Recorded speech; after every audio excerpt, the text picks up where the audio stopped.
California is just absurdly wealthy in terms of natural resources. And we should remember that. And we should make sure that we curate and steward those resources. And part of that means enhancing them. And part of that means exploiting them. And part of that means renewing them.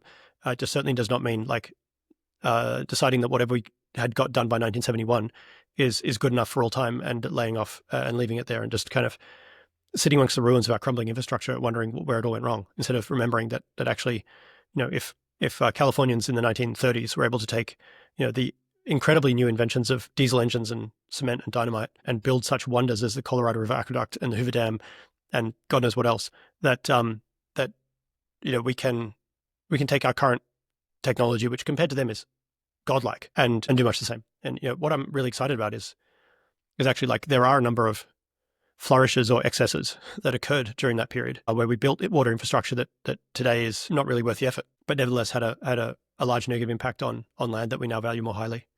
And I think it would just be a wonderful thing, for example, to deploy enough solar powered desalination equipment in Los Angeles, for example, that we could give back the water to the Owens Valley that we've taken for 100 years and refill the Owens Lake and replant.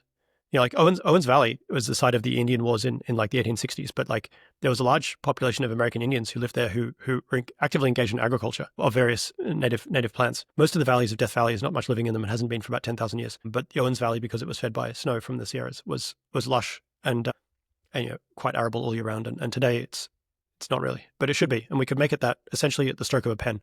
It's only 200,000 acre feet of water per year comes down from there.